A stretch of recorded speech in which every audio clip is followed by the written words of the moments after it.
Trail cam down, what did he see? A beaver, a badger, a fox or a bee? Trail cam down, what did he see? A beaver, a badger, a fox or a bee?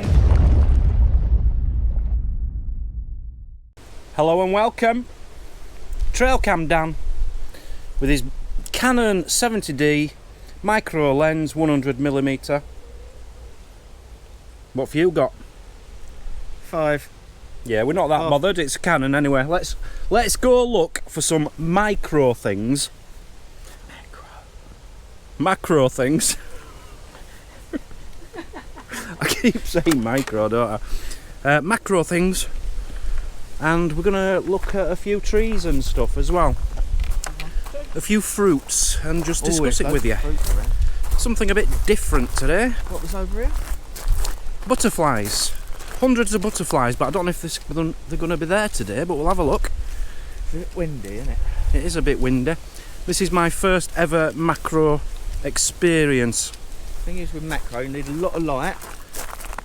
Yeah, we ain't got that. A lot of light, you need a flash, and you don't want a lot of wind because you need a fast shutter speed. We've got a lot of wind. And we've got a lot of wind, so conditions are... not very good. No, but we'll never go anyway, eh? So here is the... I'm not seeing them. There's one there, look. Let's see if I can get it. This was covered. Absolutely covered. There is the odd one. We'll find something to take shots of anyway. Oh, let's see how it's done professionally. Oh, I scared it off. I've got a wasp on me. Oh, it's chasing me. Getting chased by a wasp. Chase me. So yeah, apparently, JP came. He's a big photographer. He knows everything. And I said to him, I think it's best if we start with macro, because I thought macro would be easier.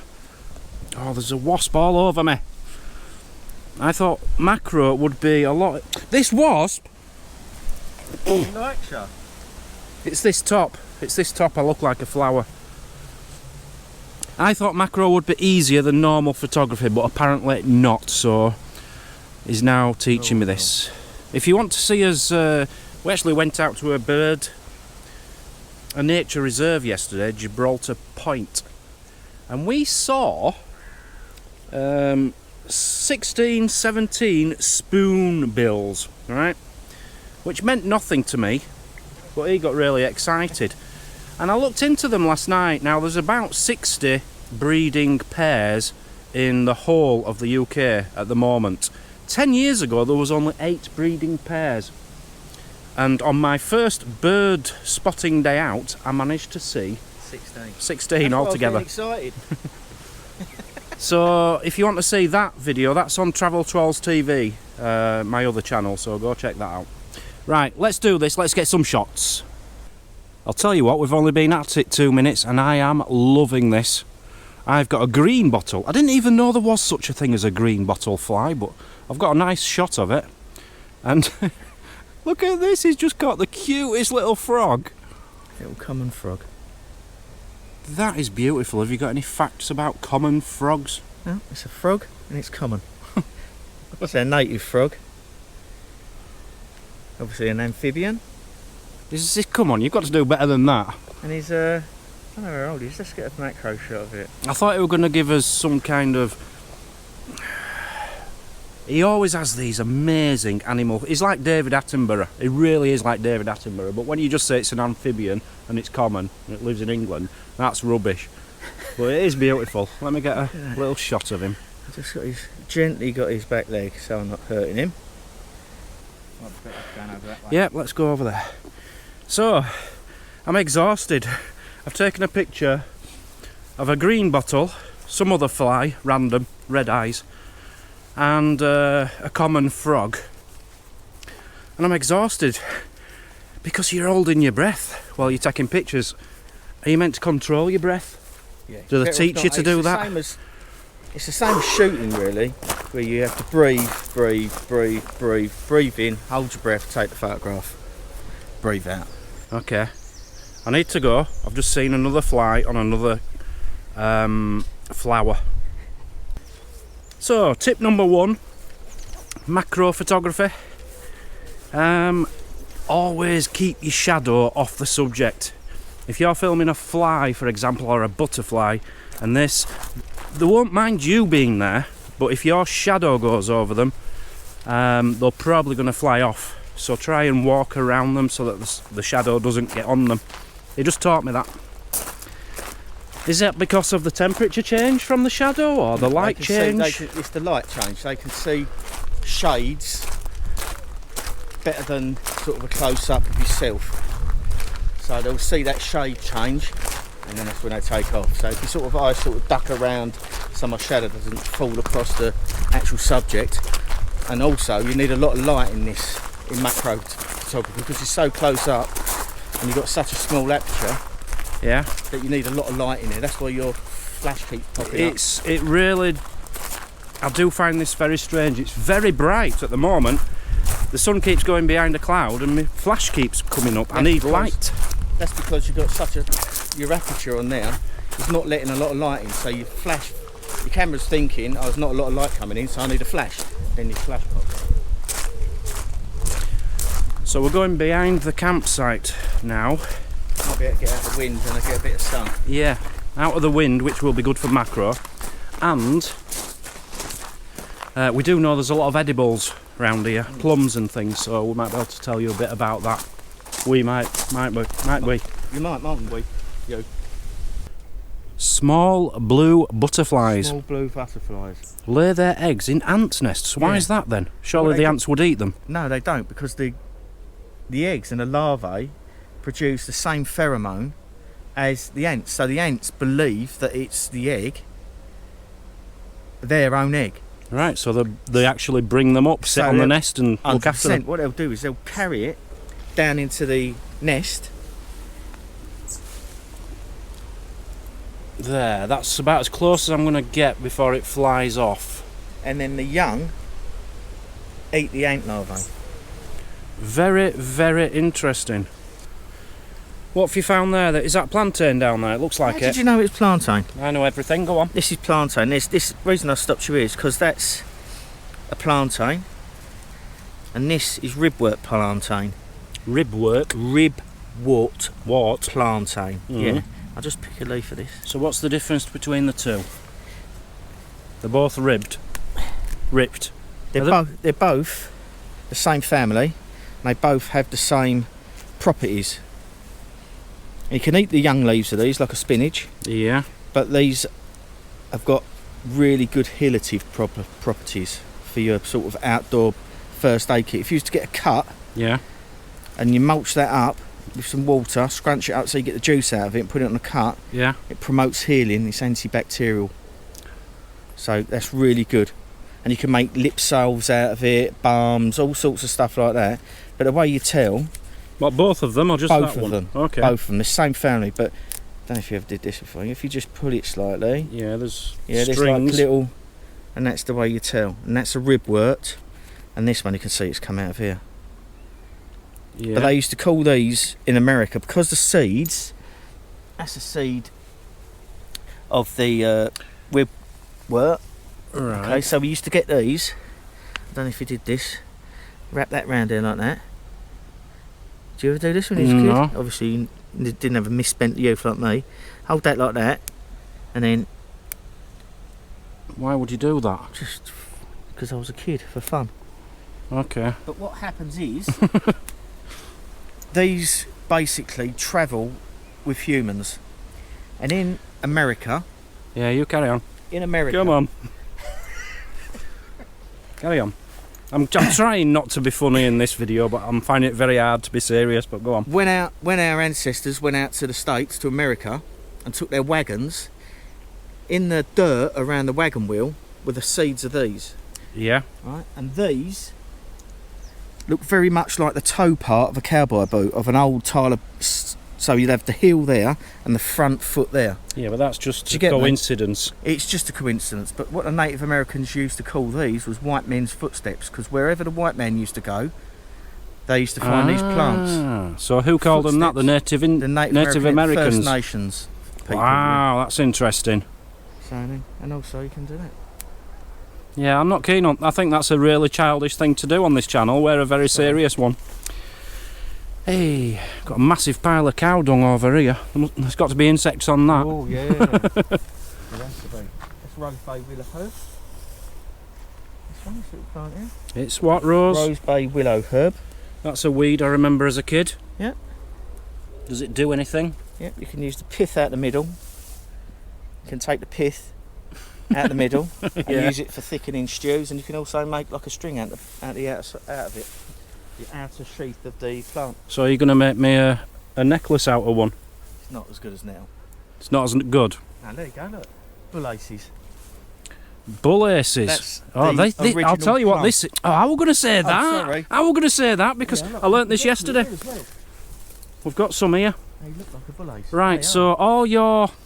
Name some of the others we saw yesterday which come from these. Cherry plums. Cherry plums. This is obviously not so. What was the yellow one? Damsons. Damsons. They all come from this plant. This is the original plums in Pretty sure the native that's plum. a bull ace. A bull ace. Hmm. It doesn't look very nice. But you can see there, look, there's another one next to it. That looks like a... Is that crab apples? No, that's a plum. It's a plum. Plum? Yeah. Looks like crab apples to me, but hey. It might be. I can't see. Specks on, hang on. What's this one up here? This one's the Oh, is same. that rose? Hang on. You've got yellow ones there, is that I'll try not to fall damsons? down the ditch. Yeah, that's a plum. So what are them? Them That's yellow? the same. Alright. These are just not ripe. And that one up there is. This is what Sandra must have made all of her jams out. She did. But why would we just have random massive plum trees Right, in the middle of nowhere? This area here used to be a market garden years ago. And the reason I know this is because I spoke to a really old lady that's lived here all her life, and she walked up and down here. And over here where the campsite is, it used to be a market garden where the farmer used to grow all his fruit and veg and No, hang on. all sorts of stuff. It was actually an old nursery at one point as well. You know, like a garden nursery. Garden centre. But Yeah. that's where they used to grow all the fruit. So she used to come over here and buy all of her raspberries and strawberries and plums and apples and all sorts of stuff. And they dropped them on the floor and they've grown. These are the ones that stayed behind. Look at them. Fascinating. I'm learning a lot. Honestly, I could just stay with this man all day, every day. Blackberries are good. It's lovely to learn things. You can they make some rope out of this, out of brambles. Put it in vats of vinegar, and it makes the actual the stems of the bramble tougher. They scrape all the thorns off Yeah. and make a rope out of them. You can eat the bramble berries, obviously, and the tips. If you get like a little bramble tip, Yeah, like this these one. little leaves here, Yeah. just a little flowering tip, Oh, flowering tip. You No, didn't the- say that. little leaf tip, sorry, like this. You can make a tea out of it, but if you nibble that, it tastes a bit like coconut. No. No, do you taste that?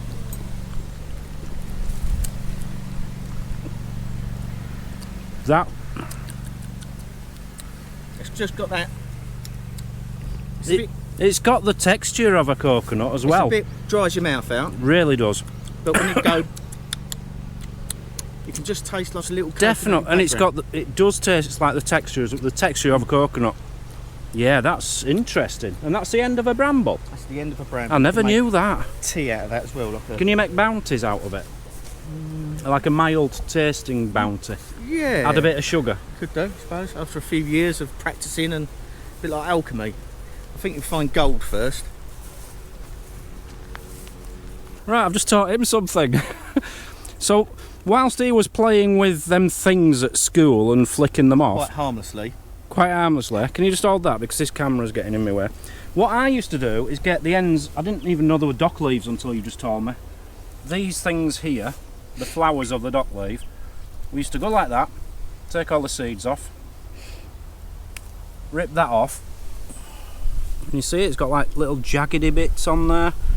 Put it in Joanne Myers' hair, some girl with long blonde hair usually at school, twizzle it round her hair, she still won't know you're doing it 'cause she's got a lot of hair, and then yank it and it pulls out your hair.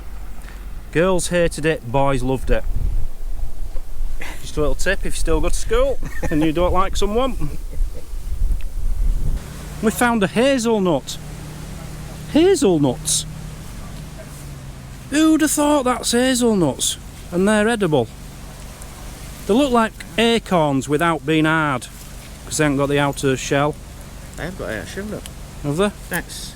Oh, they have at the bottom, yeah. There you go. Well, it must be part of the acorn family. No. No?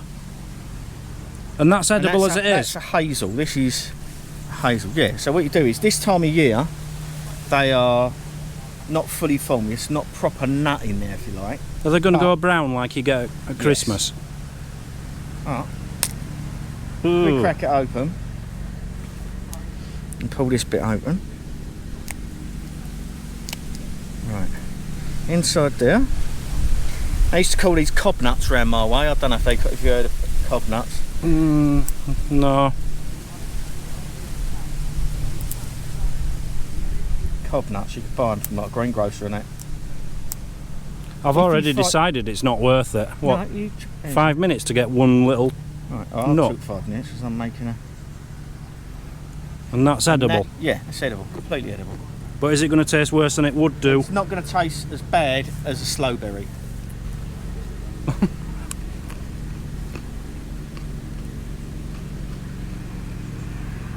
It's a bit like a bean shooty taste, like the middle of a piece of cabbage.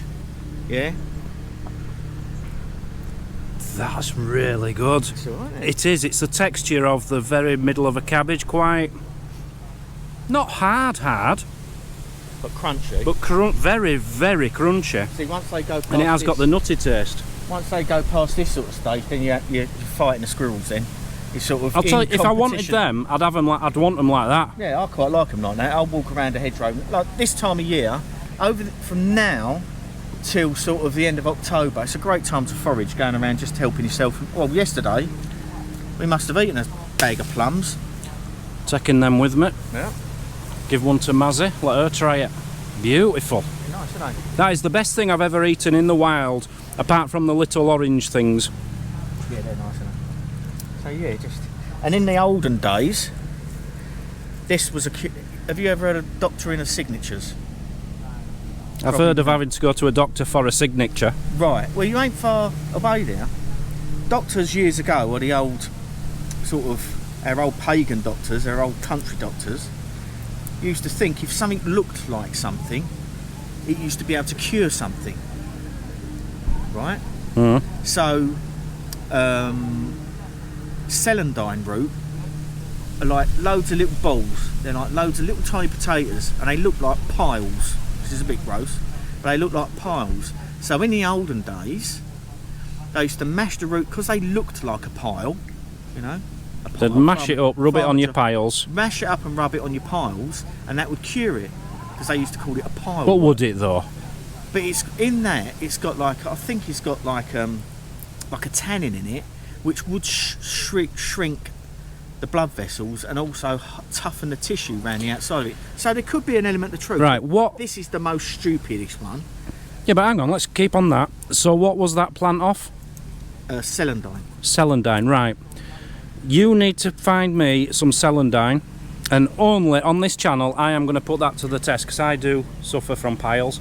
We're going to paste some down. We'll get a camera up there, and we'll do a live. We'll do a live of me seeing if it works or not. I'll be honest. Shall I get me rubber gloves out? No, you're not going to be there. Oh. All you have to do is get me the celandine. Right. Anyway, back to this. Yeah. The hazelnuts. Right. You've got to use your imagination here. Is it hazelnuts? These are. Yeah. You've got to use your imagination here. Okay. So What you does rub it that on your look breasts. a little bit like? You rub it on your balls, No. and you don't get cancer. That way out. They used to think this looked like a tooth.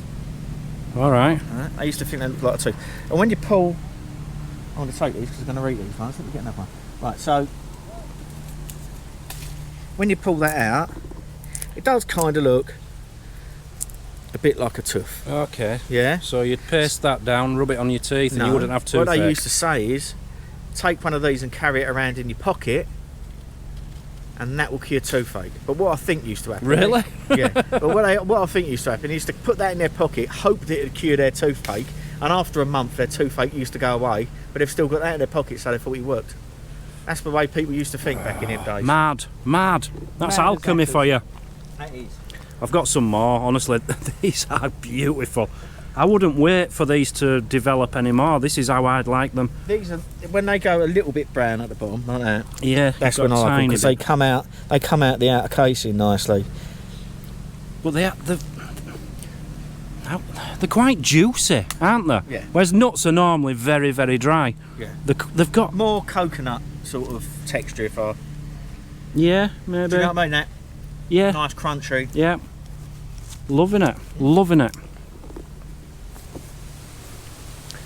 Sandra, you better hurry up and get here and take all this stuff, because if you don't, I am.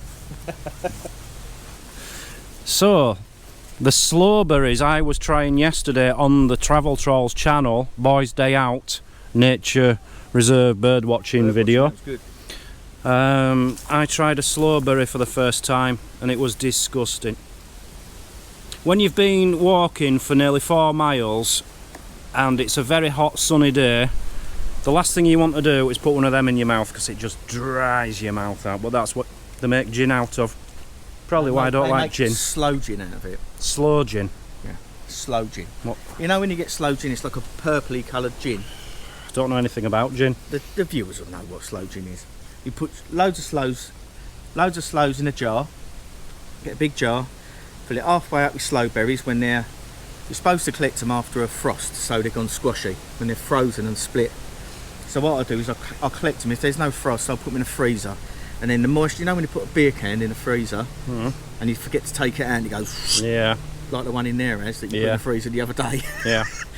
That happens to the berries. So the water expands, splits the berry, makes it go a bit juicy. Then you put them in a bowl. Sugar, gin. Shake it up. Sugar, gin, Slawberries. Put the lid on, shake it up, and leave it. Leave it for best like a year. Don't you need to put about 14% alcohol in there? Gin. So you put your gin, neat gin, in with sugar and slows. You put your gin in with it? Yes. So it doesn't make gin? No. Right, okay. Right? Right. Doesn't make gin. Gin is just horrible.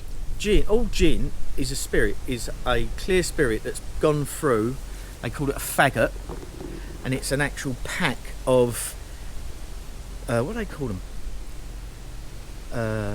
Different botanics. Okay, different plants. So you'll have silver birch in there, you'll have juniper, you'll have all different types of plants and flowers in this big bundle. Yeah? Yeah. And it comes out of a still where they make alcohol. Yeah. Now if it's making whiskey, it will go into a whiskey barrel, same stuff. Yeah. If they're making gin, it doesn't go into a whiskey barrel, it goes through one of these bundles of botanicals, which flavours the gin, gives it its flavour, then it goes into bottles. That's how they make gin. It's the same spirit as whiskey. It just goes through a different process. One's turned into whiskey, that's why a lot of these whiskey distilleries now, especially in Scotland, are getting all these gins. They're making gins as well, because gins took off. It's been really popular lately, hasn't it? Yeah. Gin bars and stuff like that. So that's why a lot of my favourite gin is the Botanist. I think that's Bruichladdich that makes that on Isla. Never heard of him. There you go. Strange name for Bruichladdich. Bruichladdich. Who wants to name the child Bruichladdich? That's the whiskey distillery's name. Oh. So you can't have a video like this without a bit of mushroom activity. Sorry about the lawnmower, but Neil's in the background on his lawnmower. These have rotten away now. They were massive, they've shriveled up to nothing. Neil, called you Neil again? Don't! JP's just been inspecting them to see exactly what they are, and now he's going to explain a few things. No, these are actually the fruiting bodies. These are the flowers of the fungi. The fungi is underneath your feet. Okay, I started boring you with this yesterday and you walked off and didn't listen to me. But what are they? These, I think, are these the are field mushrooms, I think, but they're far too gone now. You have to be very careful with fungi, because a lot of fungi, in one family you'll have an edible one, and then at the other end of the spectrum you'll have a deadly one. Now, the most deadliest fungi in the world Is in the resides UK? in the UK. The deadliest one. Out of all the jungles and everywhere, all over the world, the UK has the most deadliest one. That's called the death cap. And that grows out of like a sac. It grows out of a bulb. So when you're ever looking at fungi, you have to get right down into the dirt. Now I can tell this isn't one because it'd have like a bulb, like an eggshell underneath, and it grows from that. And then you have what's called the veil round the bottom of it, round underneath. Let's have a look. So as it grows out this eggshell, it'll end up with something like this. Yeah. This particular one's come from underneath the cap. So it's so far gone you can't actually tell exactly what it is. So you have to be really careful. But a death cap, if you was to eat, say that much of a death cap, what would happen? You'd get a cap. That much. You'd get a free cap. You could get a, like, yeah, put it on your Or you'd have death. You would have the death part, no cap. Okay. Okay. And what happens is you'll eat that. Some people get mixed up amongst other mushrooms and think they're the same. But you'd eat that and you'd end up sweating profusely, nausea, feeling ill, headaches, blah blah blah. You haven't eaten any, have you? Are you bored? No, I'm having the same reactions, but go on. So that's what would happen to start with. Then you'd think, oh, blooming hell, I'm feeling better now. I'm getting better. But when you start feeling better after eating, well, that's when your nervous system's breaking down. As soon as that happens, you start feeling better, and then all of a sudden, all your internal organs start shutting down, and that's it. There's no antidote. Didn't I just say that? No, you said nervous system. Yeah. All your internal organs all start shutting down. There's no coming back from it. There's no antidote. Doesn't matter if you cook the fungi, it doesn't kill the toxins in it. You're absolutely knackered. So that's the one we want to stay away from. Death cap. There's two really bad ones. Death cap, the destroying angel. But one that looks like this is called a yellow stainer. And the only way you can tell, really, the difference is to cut the base open and look, and it'll have like a yellow stained tongue. But obviously, these are so far gone, you can't tell what they are. Mm. So, but it's either a yellow stainer or a horse mushroom, or would a you field say? mushroom. I would say. Is a field mushroom a horse mushroom? No, it's different, slightly different. I'd go field mushroom with these. Right. Obviously, I never see them fresh, so. But if in doubt, leave it alone. It out. And anything with if you pick this up like this, and underneath here is pale pink or white, leave it. That's no, yeah. Anything Poisonous. with gills. But some fungi, you can't tell the difference. You have to do a spore print. So you put out a piece of paper overnight in a dry room, and when you come back, see all that brown powder? Yeah. That goes onto a piece of paper. Yeah. And you have to get that underneath a microscope, and that's the only way you can tell what that fungi is. Wow. Right, I'm going to get a microscope. You need a microscope. I'll get one. From the same. Some proper mushrooms now, which aren't dead. Oh, they're all over, look. There's a lot of small ones coming up here. Now, these are just field mushrooms, I think, but we'll double check. For the sake of the experiment, just rip it off. I'm going to take this one up, but what you do is, you can't just pull the top off, because the part down by the root is important as well. Yeah, you're feeling for a bulb. So I'm feeling for that egg, but there's not one there. There's no egg, so that is not a death cap. No. Does it look a bit like a death cap? Does, yeah. Oh, look. Now look at the difference. Now, if it was a death cap, or an Amanita family, it'd have a veil round here. Right, as this grows, this web, will come down the stem, making it look like it could be a death cap. But a death cap comes from the base. This will come from here, and they call it like a wagon wheel effect, because when it dries out, it goes like a wagon wheel.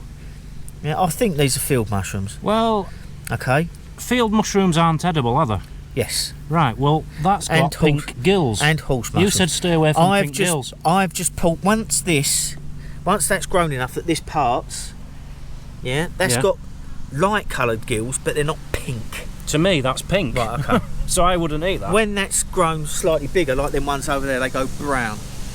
Like a chocolate brown colour, like them ones over there. So by the time that veil would have come off naturally, I've just pulled it off, right? Yeah. So it's still moist under there. It's holding the moisture in. As soon as that starts to oxidise, come in contact with the air, they will start now going brown. If you was to leave that there like that, come back over in a few hours' time, or tomorrow, they'll have gone a browner colour. So, Is that the same as that? Because that's round. All the same. These will be all the same. But you can never guarantee that. You have to identify each individual fungi. So I you can't stress that enough. How certain are you that that is a field mushroom and it's edible? I'm pretty sure, but I'm going to double test it. See, look for a yellow streak. Yeah, see, now this is browny cut. Yeah, see, that's not got yellow inside. Now it's got fungus gnats in here though. See these little brown Right, wiggly that ain't markings? happening then. I was going to take it home and fry it up, but I'm not. See these little wiggly bits? Yeah, fungus gnats. Right, fungus gnats lay their eggs at the bottom of the stem. Yeah, and then they crawl all the way up into the cap. So you have to. Do they like mushrooms then? They only lay their eggs in mushrooms. Ah. So you can see that's not grown from a bulb. But if you look down there, that's where the root, if you like, of the fungi is, and that's where the fungus is underneath there. This is just the flower. This is just the fruiting body. So basically, this is the flower, and the spores that drop out of that. Yeah. They are like the seeds. Yeah, I'm with you. You get me? Yeah. So they'll come out on the wind. So if we pick a few of them for Mazzy, she should be happy because they're flowers. They are flowers, but I And they're beautiful. can't actually see her being happy with it. I think they're fantastic things, but